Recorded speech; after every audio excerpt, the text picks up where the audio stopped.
Form 7 को ये Bharatiya Janata party के लोग ही ये फार्म बांट रहे हैं और सरकार करा रही है। लेकिन श्री अखिलेश यादव जी और समाजवादी पार्टी लगातार अफवाह फैलाने का काम कर रही है, दुष्प्रचार करने का काम कर रही है। 2027 हार रही है।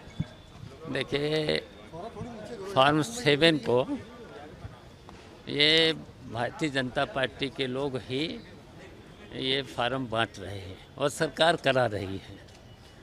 और मुझे तो ये भी मालूम है लखनऊ में कहाँ छप रहे, नोएडा में कहाँ छप रहे और छप के सरकार बंटवा रही है। तो ये सब सरकार ही करा रही है। और देखिए, जहाँ जहाँ BLO ठीक काम कर रहे हैं वहाँ पर BLO को हटाया भी जा रहा है और भारतीय जनता पार्टी के लोग धमका भी रहे हैं, कहीं कहीं पिटाई भी करी है और थाने में जाओ तो FIR नहीं लिखी जा रही है। तो ये सरकार करा रही है। तो जायज, ये तो हर राजनीतिक दल को अगर कोई बात कहनी है तो एक दल के नाते आयोग के पास जा सकता है। हमें तो कोई आपत्ति नहीं है। हम तो यही बात कह ही रहे हैं कि जितना चुनाव आयोग के द्वारा अधिकार भारतीय जनता पार्टी को है उतना ही दूसरे राजनीतिक दलों को है। लेकिन श्री अखिलेश यादव जी और समाजवादी पार्टी लगातार अफवाह फैलाने का काम कर रही है, दुष्प्रचार करने का काम कर रही है। 2027 हार रही है, इसलिए इस प्रकार का मैसेज देने की कोशिश कर रही है कि जैसे कि कोई वोट काट दिया गया, कटवा दिया गया। हमारा पार्टी का कार्यकर्ता दिन रात मेहनत करता है, बूथ पर दौड़ रहा है और समाजवादी पार्टी के गुंडे, अपराधी, माफिया, उनके पास वर्कर है नहीं और उनके लोग काम नहीं कर रहे हैं तो उनका काम भाजपा थोड़ा ना करेगी।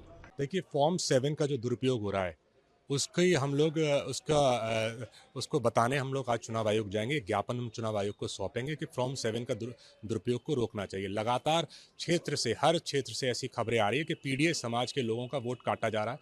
फॉर्म 7 BJP कार्यालय से भरकर जाता है और वो वहाँ पर जाकर लोगों का वोट काटने का काम किया है। जो आंकड़े आ रहे हैं उसमें से 80% से ज़्यादा वोट फॉर्म 7 से PDA के लोगों का कट रहा है। तो आप ये बताइए, जब SIR हो चुकी, मैपिंग हो चुकी, नो मैपिंग सब कुछ हो चुका, लोगों को आइडेंटिफाई कर लिया गया, तो ये फॉर्म 7 के लोग हैं कौन जिनका वोट काटने को इनको ज़रूरत पड़ रही है। और सही आंकड़े, सरकारी आंकड़े जो जिले से मिल भी नहीं रहे हैं क्योंकि ये छुपा के काम किया जा रहा है। हाँ, बिल्कुल जाना चाहिए उनको। अगर कोई आपत्ति है, यही बात तो हम लोग शुरू से कह रहे हैं कि भाई सरकार से क्या लेना देना है चुनाव आयोग के अभियान से। अगर आपको चुनाव आयोग के SIR के कार्यक्रम में कोई आपत्ति दिख रही है, कोई कमी दिख रही है, तो आप चुनाव आयोग के पास जाइए। आप सरकार को क्यों कटघरे में खड़ा कर रहे हैं? ये कार्यक्रम तो चुनाव आयोग का है, तो वो जाएं अगर कोई शिकायत है तो।